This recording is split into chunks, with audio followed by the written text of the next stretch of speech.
여러분 안녕하세요. 6월 9일 매일 아침 말씀 묵상 교과 연구에 오신 여러분을 진심으로 환영합니다. 인공지능 말씀이와 함께 교과 공부를 시작하게 보겠습니다. 자, 먼저 그보다도 성경 본문 말씀을 한번 읽어 주셨으면 좋겠어요. 룻기 2장 5절에서 20절 말씀을 읽어 주시겠어요? 보아스가 베는 자들을 거느린 사환에게 이르되 이는 누구의 소녀냐? 하니 베는 자를 거느린 사환이 대답하여 이르되 이는 나오미와 함께 모압 지방에서 돌아온 모압 소녀인데 그의 말이 나로 베는 자를 따라 탄 사이에서 이삭을 줍게 하소서 하였고 아침부터 와서는 잠시 집에서 쉰 후에 지금까지 계속하는 중이니이다. 보아스가 룻에게 이르되 내 딸아 들으라. 이삭을 주우러 다른 밭으로 가지 말며 여기서 떠나지 말고 나의 소녀들과 함께 있으라. 그들이 베는 밭을 보고 그들을 따르라. 내가 그 소년들에게 명령하여 너를 건드리지 말라 하였느니라. 목이 마르거든 그릇에 가서 소년들이 길어온 것을 마실지니라. 하는지라 룻이 엎드려 얼굴을 땅에 대고 절하며 그에게 이르되 나는 이방 여인이거늘 당신이 어찌하여 내게 은혜를 베푸시며 나를 돌보시나이까. 하니 보아스가 그에게 대답하여 이르되 내 남편이 죽은 후로 내가 시어머니에게 행한 모든 것과 네 부모와 고국을 떠나 전에 알지 못하던 백성에게로 온 일이 내게 분명히 알려졌느니라. 여호와께서 내가 행한 일에 보답하시기를 원하며 이스라엘의 하나님 여호와께서 그의 날개 아래에 보호를 받으러 온 내게 온전한 상 주시기를 원하노라. 내 주여, 내가 당신께 은혜 있기를 원하나이다. 나는 당신의 하녀 중에 하나와도 같지 못하오나 당신이 이 하녀를 위로하시고 마음을 기쁘게 하는 말씀을 하셨나이다. 하니라. 식사할 때 보아스가 룻에게 이르되 이리로 와서 떡을 먹으며 내 떡 조각을 초에 찍으라. 룻이 곡식 베는 자 곁에 앉으니 그가 볶은 곡식을 주매 룻이 배불리 먹고 남았더라. 룻이 이삭을 주우러 일어날 때 보아스가 자기 소년들에게 명령하여 이르되 그에게 곡식단 사이에서 줍게 하고 책망하지 말며 또 그를 위하여 곡식 다발에서 조금씩 뽑아버려서 그에게 줍게 하고 꾸짖지 말라. 하니라. 룻이 밭에서 저녁까지 줍고 그 주운 것을 떠니 뿌리가 한 에바쯤 되는지라.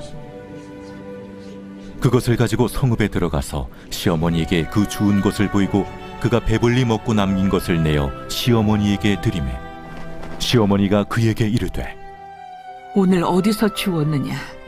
어디서 일을 하였느냐? 너를 돌본 자에게 복이 있기를 원하노라. 룻이 누구에게서 일했는지를 시어머니에게 알게 하여 이르되 오늘 일하게 한 사람의 이름은 보아스니이다. 하는지라. 나오미가 자기 며느리에게 이르되 그가 여호와로부터 복받기를 원하노라. 그가 살아있는 자와 죽은 자에게 은혜 베풀기를 그치지 아니하도다. 그 사람은 우리와 가까우니 우리 기업을 물을 자 중에 하나이니라. 하니라. 자, 나오미의 삶에 닥친 비통 때문에 나오미는 자신의 이름을 마라라고 고치게 되지요. 나오미의 이름의 뜻과 마라의 이름의 뜻은 무엇입니까? 나오미는 나의 기쁨이라는 뜻이며 마라는 괴로움이라는 뜻이에요. 나오미는 남편과 두 아들을 잃고 고향으로 돌아오면서 자신의 처지를 한탄하며 이름을 마라로 바꿔 부르라고 했답니다. 중요한 삶의 기반을 잃어버린 나오미, 또 사랑하는 남편과 두 아들마저 잃어버린 나오미와 죄로 말미암아 산업의 기반을 잃어버린 우리들과 어떤 공통점이 있을까요? 나오미처럼 우리도 예기치 못한 고난과 아픔을 겪을 수 있어요. 사랑하는 사람을 잃거나 경제적인 어려움에 처하거나 질병으로 고통받는 등 다양한 이유로 절망에 빠질 수 있죠. 이러한 상황에서 우리는 나오미처럼 자신의 이름, 즉 정체성이 송두리째 흔들리는 경험을 할 수 있습니다. 하지만 절망 속에서도 희망을 잃지 않고 하나님을 의지했던 나오미처럼 우리도 믿음 안에서 소망을 발견할 수 있다는 공통점이 있어요. 오늘은 나오미와 룻이 베들레헴으로 돌아온 이후 우연히 룻이 밭에서 보아스를 만나게 되는 장면을 함께 나누려고 합니다. 룻기 2장은 단순히 곡식을 줍는 이야기가 아닙니다. 이방 여인 룻의 삶에 하나님의 섬세한 손길이 스며드는 장면이고 영적 가난 속에 있던 우리 인생이 구속자이신 예수님을 만나는 이야기이기도 합니다. 첫 질문으로 이렇게 나눠볼까요? 룻기 2장 10절을 보면 룻은 이렇게 묻습니다. 나는 이방 여인이거늘 어찌하여 내게 은혜를 베푸십니까? 여러분은 이 질문에 공감되시나요? 하나님 앞에서 또는 누군가의 은혜 앞에서 그런 마음을 가져본 적 있으신가요? 이 질문은 우리 자신을 돌아보게 합니다. 자격 없는 자에게 베풀어지는 호의, 그 감격. 우리도 룻과 같이 무릎 꿇고 고백하지 않을 수 없지요.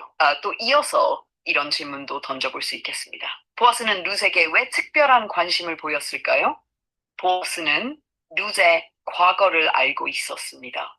누가 알아주지 않아도 신실했던 룻의 선택, 시어머니를 향한 사랑, 고국을 떠난 믿음의 여정을 그는 알고 있었고 하나님께서도 그것을 기억하셨지요. 이쯤에서 함께 묵상하면 좋을 말씀을 하나 나눌 수 있어요. 오픈 쿼트. 여호와께서 내가 행한 일에 보답하시기를 원하며 그의 날개 아래로 보호를 받으러 온 내게 온전한 상 주시기를 원하노라.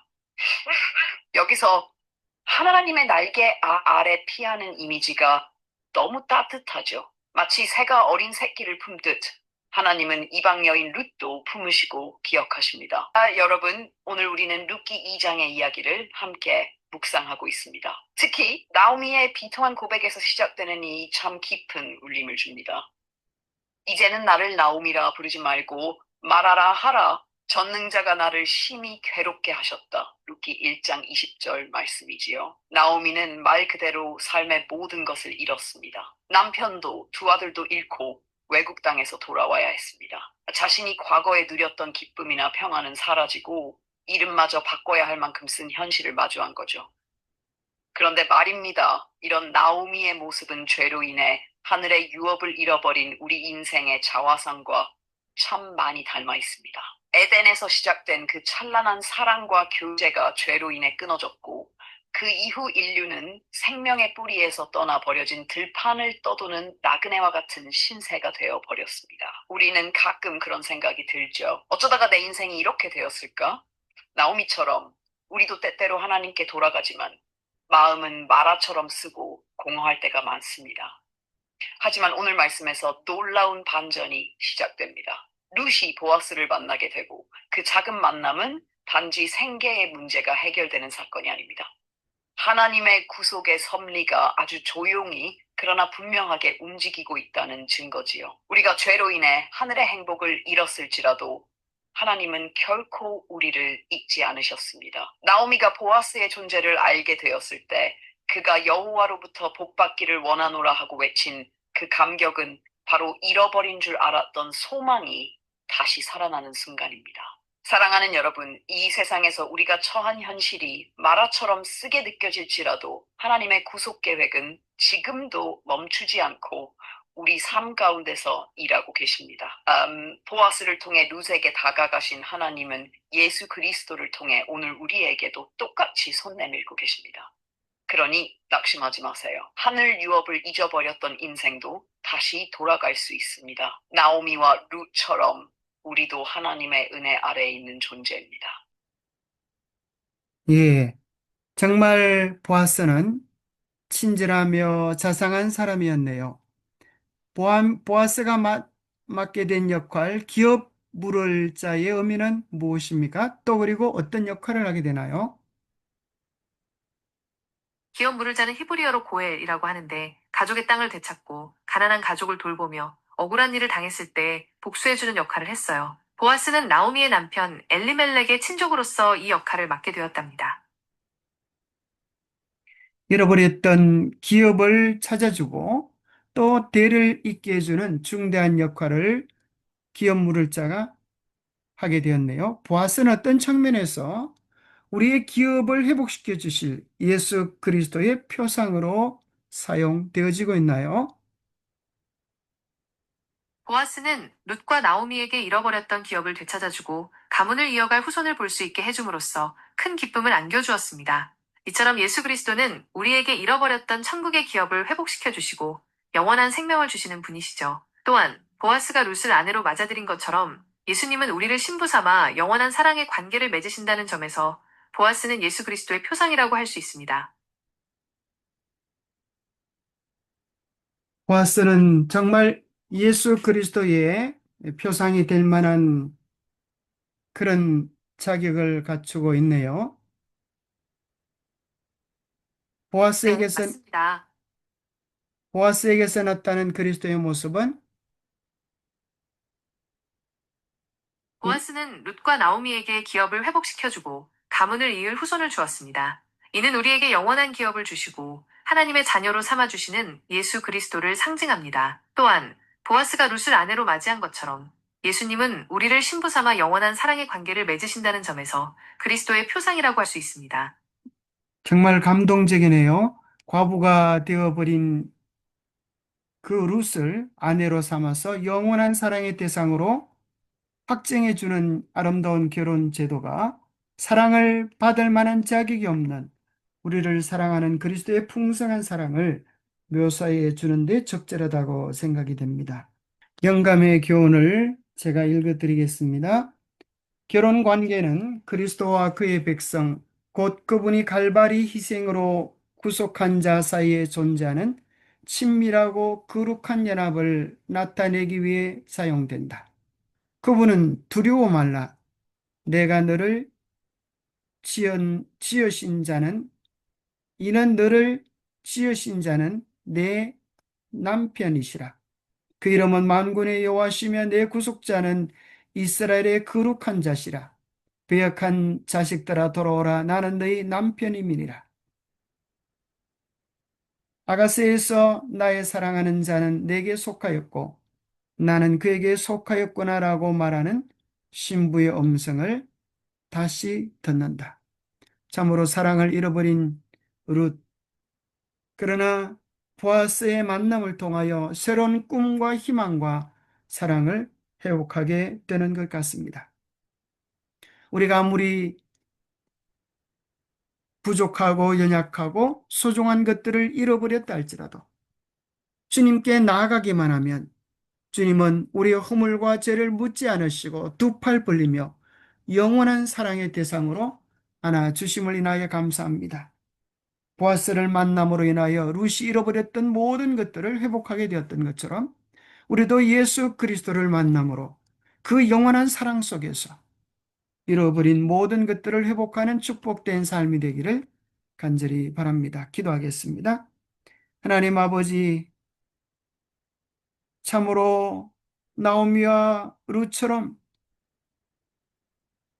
소중한 모든 것들을 잃어버리고 이 세상에서 이삭 죽어가며 살아야 되는 기구한 우리 운명을 주님께서 버려두지 아니하시고 사랑으로 돌보아 주심을 인하여 감사합니다.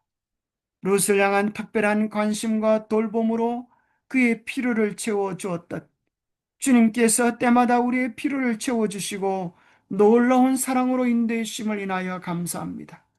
주님께서 우리를 외인처럼 여기지 않으시고 당신의 영원한 사랑의 대상으로 안아주시고 우리를 결혼 제도를 통하여 신앙을 통하여 확정해 주심을 인하여 감사합니다. 그 영원한 사랑을 누리며 그 영원한 사랑 안에서 주님의 주시는 행복을 맛보고 나누는 우리 모두가 되도록 축복하여 주시옵기를 우리 주 예수 그리스도 이름 모자하여 간절히 간구하옵나이다.